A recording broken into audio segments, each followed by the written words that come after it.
नमस्कार, good morning. Times now नव भारत देख रहे हैं आप और आपके साथ मैं हूं दीपिका यादव। नमस्कार, मैं हूं आपके साथ राजीव ढोंडियाल और अब बुलेटिन में वक्त है देश और दुनिया की बड़ी खबरें देखने का। प्रधानमंत्री नरेंद्र मोदी का आज 71वां जन्मदिन है और इसके लिए बीजेपी ने जोरदार तैयारी की है। बीजेपी की 4 सदस्यीय समिति पार्टी कार्यकर्ताओं के लिए कार्यक्रमों की निगरानी कर रही है। अभियान के तहत जिला स्तर पर रक्तदान शिविर लगाए गए हैं और पीएम मोदी के जीवन पर प्रदर्शनी का आयोजन भी किया गया है। पीएम मोदी के संसदीय क्षेत्र वाराणसी से लेकर पूरे यूपी में खास तैयारियां की गई हैं। गंगा घाटों से लेकर घरों तक में दिए जलाए जा रहे हैं। पीएम मोदी के जन्मदिन को विशेष बनाने के लिए सरकारी अमला भी पीछे नहीं है। स्वास्थ्य विभाग ने पीएम मोदी की महत्वाकांक्षी योजना आयुष्मान भारत को सफल बनाने के लिए आयुष्मान सप्ताह मनाने का निर्णय किया है। पूरे देश की तर्ज पर पश्चिम बंगाल में भी प्रधानमंत्री नरेंद्र मोदी का जन्मदिन भव्य तरीके से मनाया जाएगा। बीजेपी यहां अगले 20 दिनों तक कई कार्यक्रमों का आयोजन करेगी। इनमें हर जिले में प्रधानमंत्री के जीवन और कामकाज पर प्रदर्शनियां शामिल है। केंद्रीय कृषि कानूनों के खिलाफ शिरोमणि अकाली ने आज काला दिवस मनाने का ऐलान किया है। अकाली दल आज दिल्ली में जोरदार प्रदर्शन करने की तैयारी में भी है। इसके लिए अकाली दल के अध्यक्ष सुखबीर सिंह बादल दिल्ली पहुंच गए हैं। पार्टी के कार्यकर्ता बड़ी संख्या में गुरुद्वारा रकाबगंज पर जुटेंगे और शक्ति प्रदर्शन करेंगे। गुरुद्वारा रकाबगंज साहिब से संसद तक विरोध मार्च निकाला जाएगा। हालांकि दिल्ली पुलिस ने फिलहाल इस मार्च की इजाजत नहीं दी है, लेकिन अकाली दल के नेताओं ने साफ कर दिया है कि वो हर हालत में मार्च निकालेंगे। इधर कांग्रेस की युवा इकाई भी आज राष्ट्रीय बेरोजगारी दिवस मनाएगी। इसके तहत युवा कांग्रेस संगठन देश भर में कई कार्यक्रम आयोजित करेगा। युवा कांग्रेस के पदाधिकारियों का आरोप है कि मोदी सरकार 2 करोड़ रोजगार हर साल देने के वादे के साथ सत्ता में आई थी, लेकिन आज रोजगार के मुद्दे पर केंद्र सरकार पूरी तरह मौन है। कांग्रेस कई मर्तबा आरोप लगा चुकी है कि सरकार युवाओं को रोजगार देने में विफल रही है। पश्चिम बंगाल की मुख्यमंत्री ममता बनर्जी ने एक बार फिर बीजेपी पर निशाना साधा। गुरुवार को ममता बनर्जी ने कहा कि वो देश को पाकिस्तान या तालिबान नहीं बनने देंगी। उन्होंने बीजेपी पर बांटने की राजनीति करने का आरोप भी लगाया। भवानीपुर सीट पर उपचुनाव में प्रचार में जुटी ममता बनर्जी जीत की कामना लेकर गुरुवार को भगवान लक्ष्मी नारायण के द्वार पहुंची। पूजा अर्चना भी की। उन्होंने कहा कि बीजेपी को उनकी पूजा करने गुरुद्वारे जाने से परेशानी नहीं हुई, लेकिन मस्जिद जाने पर परेशानी हुई। इससे एक दिन पहले ममता बनर्जी ने बुधवार को गुरुद्वारा संत कुटिया पहुंचकर मत्था टेका था। इस हफ्ते की शुरुआत में ममता बनर्जी ने भवानीपुर विधानसभा क्षेत्र में ही पड़ने वाली 16 आना मस्जिद का दौरा भी किया था। जीएसटी परिषद की आज 45वीं बैठक होनी है। केंद्रीय वित्त मंत्री निर्मला सीतारमण लखनऊ में आयोजित होने जा रही इस बैठक की अध्यक्षता करेंगी।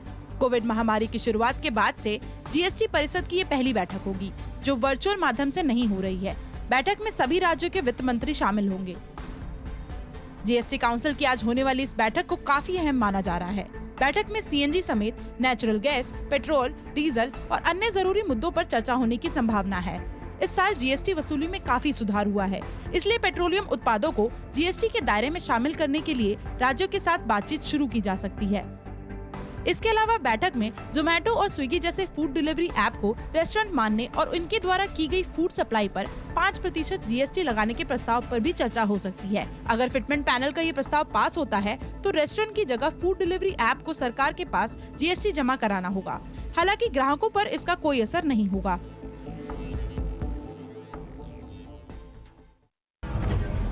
देश के खिलाफ आईएसआई के टेरर मॉड्यूल का भंडाफोड़ होने के बाद राजधानी दिल्ली में आज एंटी टेरर कॉन्फ्रेंस आयोजित की जा रही है। इसके लिए दिल्ली पुलिस मुख्यालय में कई राज्यों से एटीएस के बड़े अधिकारी जुटेंगे और आतंकी साजिश को मुंहतोड़ जवाब देने की संयुक्त रणनीति पर बात करेंगे।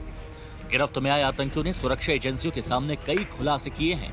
पूछताछ में आतंकी जिशान और उसामा ने कबूल किया है कि इसी साल अप्रैल में ग्वादर पोर्ट पर इन्हें जो ट्रेनिंग दी गई थी, उसमें ब्रिज और रेल की पटरियों को उड़ाने की तकनीक भी सिखाई गई थी। आतंकी आकाओं ने इन्हें कहा था कि अगर ये लोग बम धमाके करने में कामयाब ना हो तो देश को आर्थिक नुकसान पहुंचाएं, बड़ी फैक्ट्रियां, गोदाम, बड़े शोरूम में आगजनी की वारदात को अंजाम दें। आतंकियों ने यह भी बताया कि इनकी ट्रेनिंग शिफ्ट के हिसाब से कराई जाती थी। पहली शिफ्ट में एक मौलवी भ्रामक वीडियो दिखाकर भड़काता था, तो दूसरी शिफ्ट में पाकिस्तानी आर्मी के लोग हथियार चलाने और बम बनाने की ट्रेनिंग देते थे। तीसरी शिफ्ट में आईएसआई के लोग टारगेट की तलाश करने, भीड़ भाड़ वाले इलाकों की रेकी करने और छिपकर हमला करना सिखाते थे।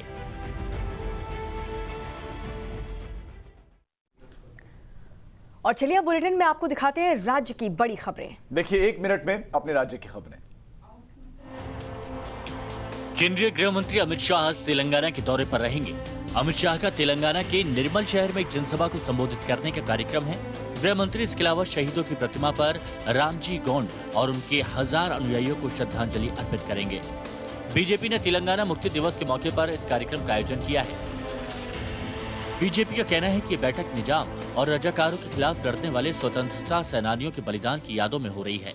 निर्मल शहर अंग्रेजों और निजाम से लड़ते हुए 1000 लोगों की शहादत का गवाह रहा है।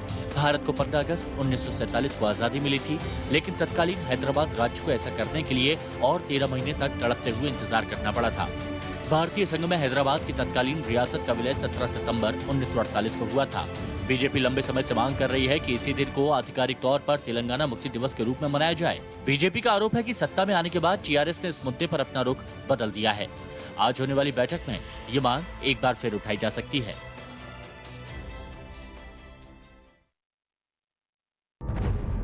पश्चिम बंगाल उपचुनाव के लिए सुरक्षा इंतजामों को और मजबूत किया जा रहा है। भवानीपुर, जंगीपुर, शमशेरगंज विधानसभा सीटों पर सेंट्रल फोर्स की 37 और कंपनियां तैनात की जाएंगी।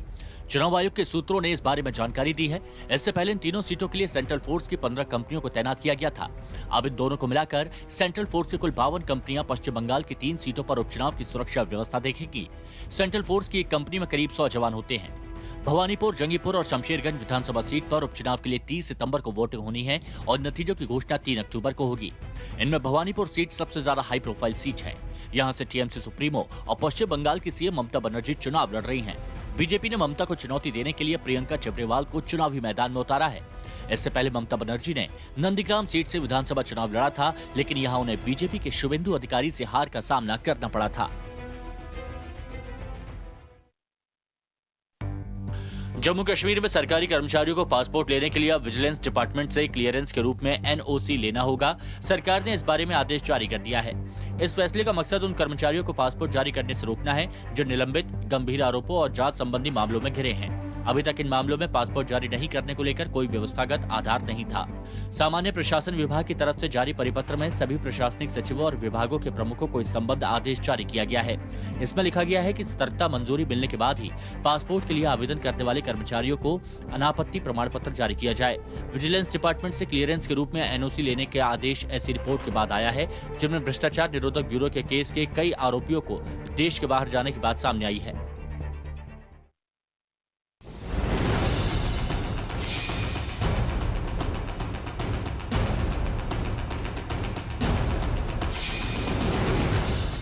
उत्तर प्रदेश में जाते जाते मानसून ने ऐसी वापसी की कि राजधानी लखनऊ समेत कई जिले पानी पानी हो गए। सड़कें दरिया में तब्दील हो गईं। कुछ जगहों पर तो कारें करीब करीब पूरी डूब गईं। निचले इलाकों का तो हाल और बुरा है। ऐसे में यूपी सरकार ने स्कूल कॉलेजों की 2 दिन की छुट्टी कर दी, यानी स्कूल कॉलेज अब सीधे सोमवार को ही खुलेंगे।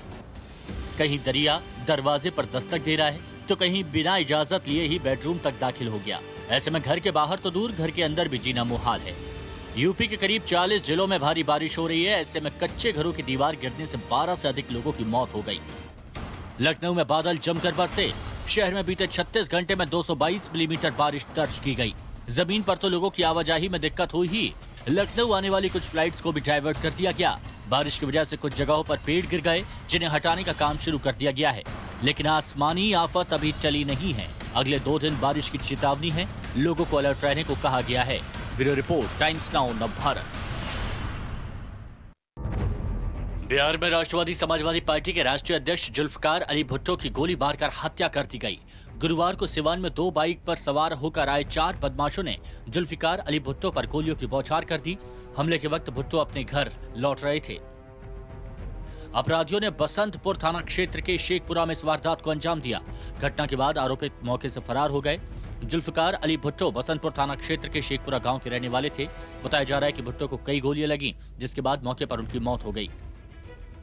घटना की सूचना मिलते ही पुलिस मौके पर पहुंची और जांच में जुट गई। जुल्फकार अली भुट्टो की गिनती सिवान के पूर्व सांसद मोहम्मद शहाबुद्दीन के करीबियों में होती थी। 4 साल पहले 2017 में जुल्फकार के छोटे भाई मिनहाज खान की भी गोली मारकर हत्या कर दी गई थी। और चलिए अब आपको दिखाते हैं आपके काम की खबर।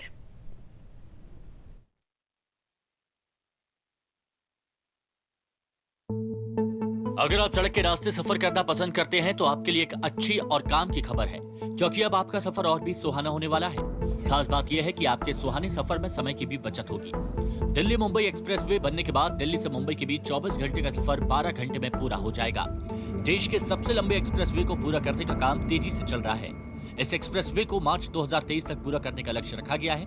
आपको बता दें कि एक्सप्रेसवे देश के 6 राज्यों से गुजरेगा, जिसमें दिल्ली, हरियाणा, राजस्थान, मध्य प्रदेश, गुजरात और महाराष्ट्र शामिल है। इस एक्सप्रेसवे की वजह से जयपुर, किशनगढ़, अजमेर, कोटा, चित्तौड़गढ़, उदयपुर, भोपाल, उज्जैन, इंदौर, अहमदाबाद और सूरत जैसे शहरों तक आना जाना आसान हो जाएगा।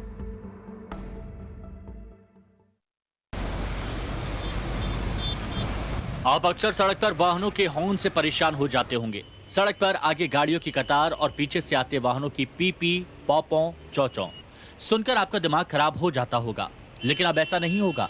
आपको वाहनों के इरिटेटिंग हॉर्न से जल्द छुटकारा मिलेगा, क्योंकि अब गाड़ियों के हॉर्न सायरन में जल्द तबला हारमोनियम की आवाज सुनाई देगी।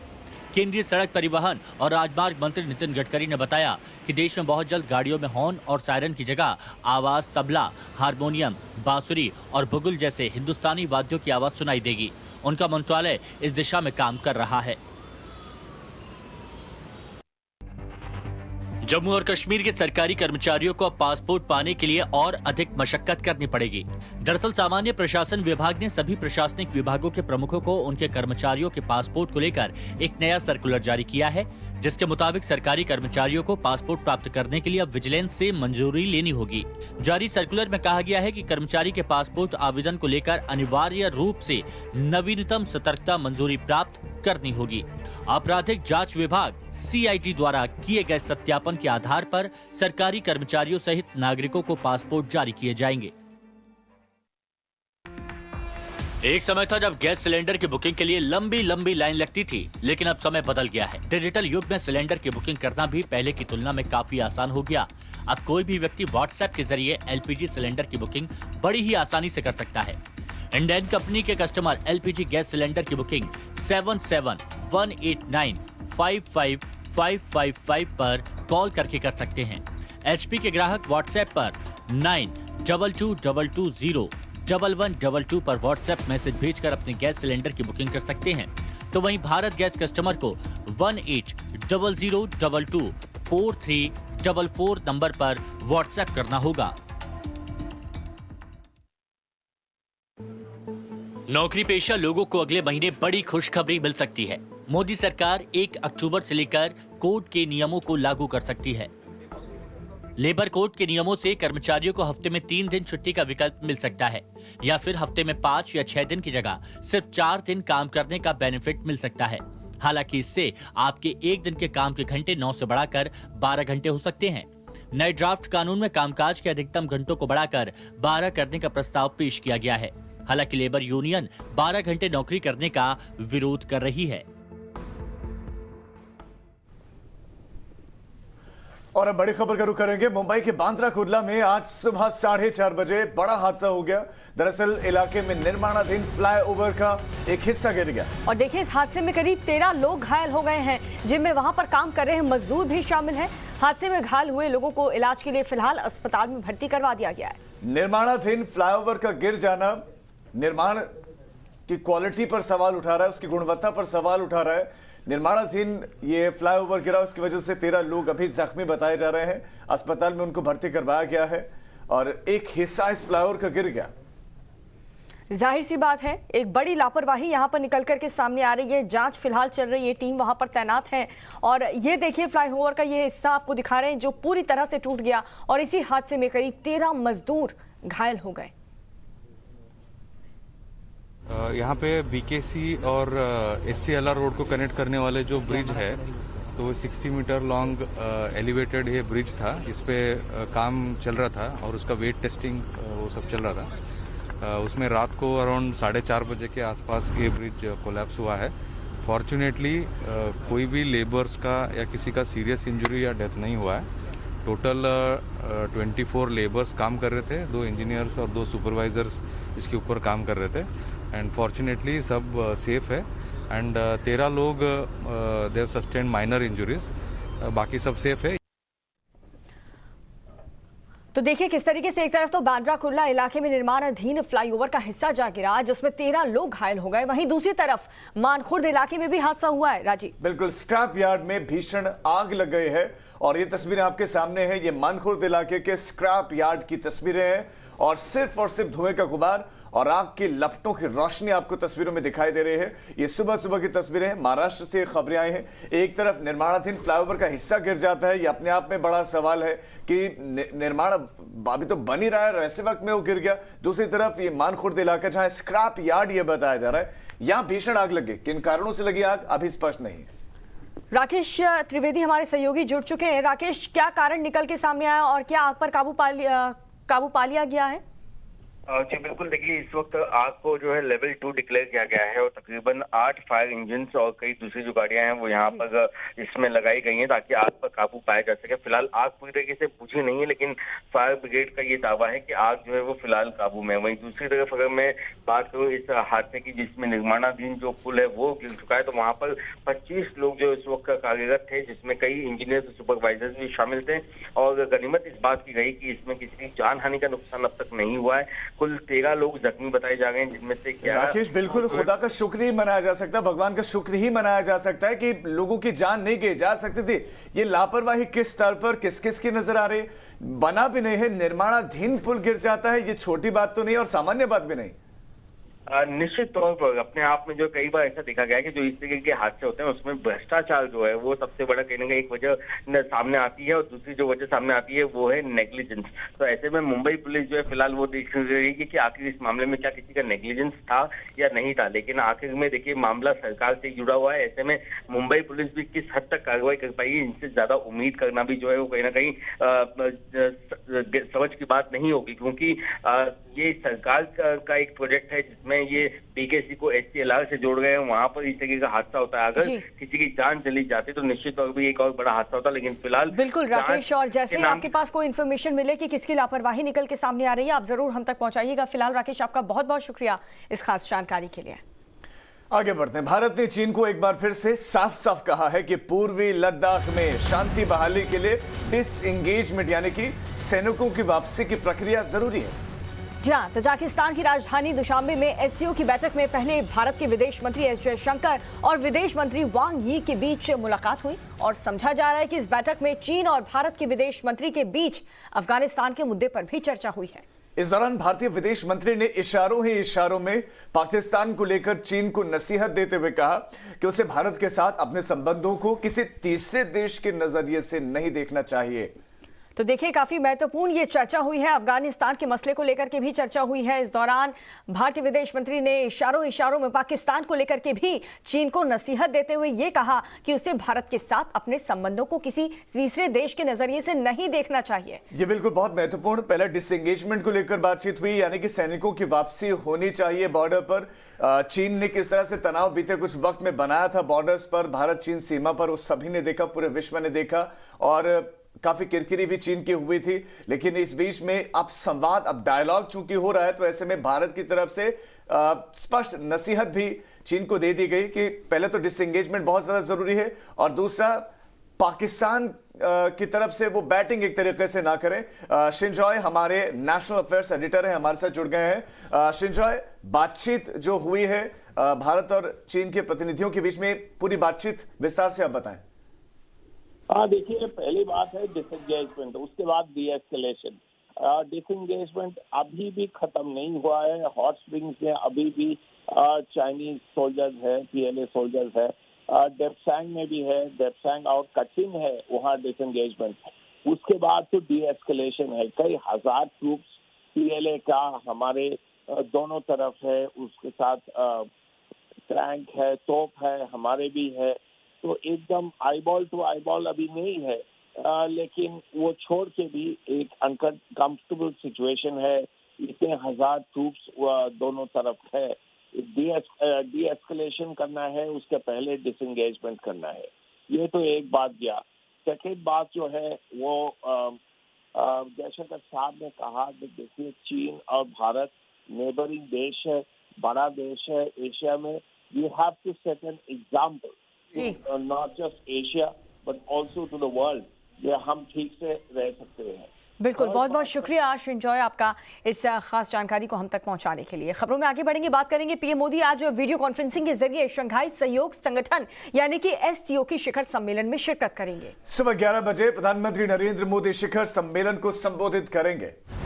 तो देखिए 11:30 बजे का ये वक्त रखा गया है। ये बैठक तजाकिस्तान की राजधानी दुशांबे में आयोजित किया गया है। विदेश मंत्री एस जयशंकर दुशांबे में भारत का प्रतिनिधित्व करने के लिए पहुंच गए हैं। इस शिखर सम्मेलन में अफगानिस्तान के साथ साथ दूसरे कई क्षेत्रीय और अंतर्राष्ट्रीय महत्व के मुद्दों पर चर्चा होने वाली है और इस दौरान आतंकवाद और अफगानिस्तान के मुद्दे पर पाकिस्तान की भी घेरेबंदी की जा सकती है। तो विदेश मंत्री एस जयशंकर तजाकिस्तान के देखिए मुद्दे पर और अफगानिस्तान के साथ साथ दूसरे कई क्षेत्रीय और अंतर्राष्ट्रीय महत्व मुद्दे पर चर्चा होगी और इस दौरान आतंकवाद और अफगानिस्तान के मुद्दे पर पाकिस्तान की घेराबंदी भी की जा सकती है, क्योंकि पाकिस्तान किस तरीके से आतंकवादियों को पालता पोसता है ये जग जाहिर है। और पाकिस्तान के प्रधानमंत्री इमरान खान भी एससीओ का हिस्सा बन सकते हैं और प्रधानमंत्री नरेंद्र मोदी का संबोधन होना है। सबकी निगाहें रहेंगी कि प्रधानमंत्री आज क्या कहते हैं। क्या दो टूक अफगानिस्तान पर भारत की जो पॉलिसी है वो स्पष्ट की जा सकती है। श्रिंजॉय हमारे साथ लगातार बने हुए हैं। श्रिंजॉय, कितने बजे संबोधन प्रधानमंत्री का होना है? जब प्रधानमंत्री संबोधित करेंगे उस वक्त कौन कौन से देशों के राष्ट्राध्यक्ष होंगे और प्रधानमंत्री के संबोधन में क्या बातें रह सकती है, कौन कौन से पॉइंट उठा सकते हैं प्रधानमंत्री? देखिए, प्राइम मिनिस्टर का स्पीच 11:30 बजे हो सकता है।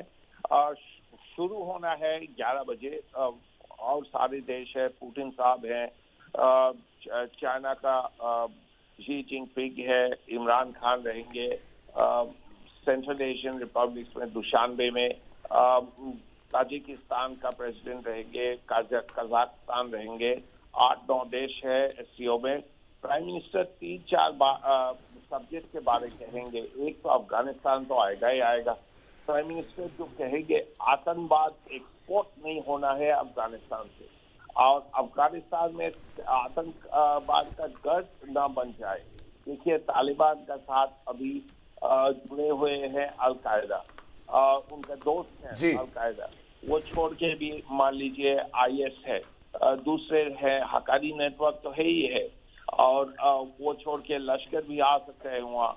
तो ये गढ़ बन जाएगा और वहाँ से एक्सपोर्ट होगा टेररिज्म। ये इसके बारे में यानी महत्वपूर्ण रहेगा कि अफगानिस्तान काबुल आतंकवाद का गढ़ न बने और दूसरे देशों तक आतंक न परोसे। प्रधानमंत्री इस पर अपनी जो स्पष्ट राय रख सकते हैं। बहुत शुक्रिया श्रिंजॉय आपका इस जानकारी के लिए। अब आगे बढ़ते हैं। जी हाँ, खबरों में बात करेंगे वित्त मंत्री निर्मला सीतारमण की अध्यक्षता में आज लखनऊ में जीएसटी परिषद की बैठक होने वाली है। बहुत महत्वपूर्ण बैठक है और इस बैठक में 4 दर्जन से ज्यादा वस्तुओं पर टैक्स की दर की समीक्षा की जा सकती है। तो बैठक में कोविड की 11 दवाओं पर टैक्स छूट को 31 दिसंबर तक बढ़ाने का भी फैसला किया जा सकता है इस बैठक में। लेकिन सबसे महत्वपूर्ण और सबसे ज्यादा निगाहें जिस मसले पर रहेंगी वो है पेट्रोल डीजल की दरों का जीएसटी के दायरे में आना। क्या पेट्रोल और डीजल जीएसटी के दायरे में आएगा? ये सबसे महत्वपूर्ण बैठक है, 45वीं बैठक है और पेट्रोल और डीजल की दरों को जीएसटी के दायरे में लाने पर विचार किया जा सकता है। क्योंकि हाँ, किस तरीके से देश पेट्रोल और डीजल की महंगाई की मार लगातार झेलता आ रहा है, किसी भी तरीके का घटौती उसमें देखने को नहीं मिल रही है, लगातार उनके दामों में इजाफा हो रहा है। अब देखना होगा कि क्या राहत लोगों को मिलती है। हालांकि केरल इसका विरोध जरूर कर रहा है। और फिलहाल रुकेंगे एक छोटे से ब्रेक के लिए। हम फौरन लौट रहे हैं, आप देखते रहिए टाइम्स नाउ नव भारत।